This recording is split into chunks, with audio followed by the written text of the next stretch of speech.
সুপ্রিয় দর্শক, আমরা আসছি সরওয়াবদা ইউনিয়নের আমানুল্লাহ ইউনিয়নের কুকিজ মার্কেটে এই যে পবিত্র ঈদুল আজহা উপলক্ষে যে কোরবানির পশুর হাট বসেছে,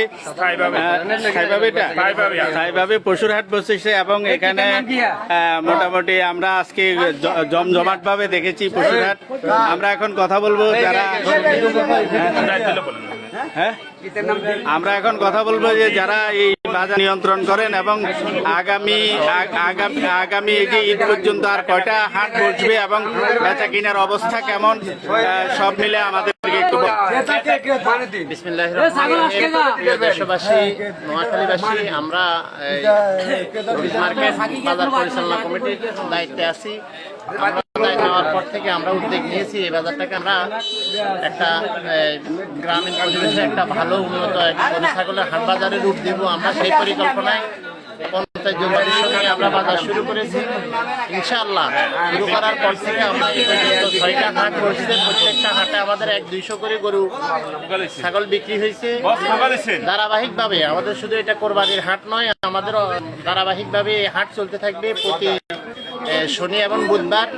এবং আমরা নোয়াখালীতে এই হাটটাকে একটা জমজমাট রমরমাট হাটে পরিণত করার জন্য আমাদের সর্বাত্মক চেষ্টা আমরা অব্যাহত রেখেছি। এবং এলাকাবাসী যে সাড়া আমাদেরকে দিয়েছে, ইনশাআল্লাহ আমরা আশাবাদী। আমাদের মাধ্যমে প্রিয় দেশবাসীকে আমরা জানাতে চাই, এই কুকিজ মার্কেট বাজার আমরা একদিন নোয়াখালীতে একটি আধুনিক বাজারে রূপ দিতে পারবো ইনশাআল্লাহ। এবং আপনাদের মাধ্যমে সারা দেশবাসীকে প্রতি শনি এবং বুধবার হাটে অংশগ্রহণ করে এবং প্রত্যেকটা ব্যবসায়ীর জন্য, ক্রেতা বিক্রেতার জন্য সর্বাধুনিক নিরাপত্তা এবং খাওয়া দাওয়া এবং থাকার ব্যবস্থা সহ আমরা সব ব্যবস্থা এখানে করেছি।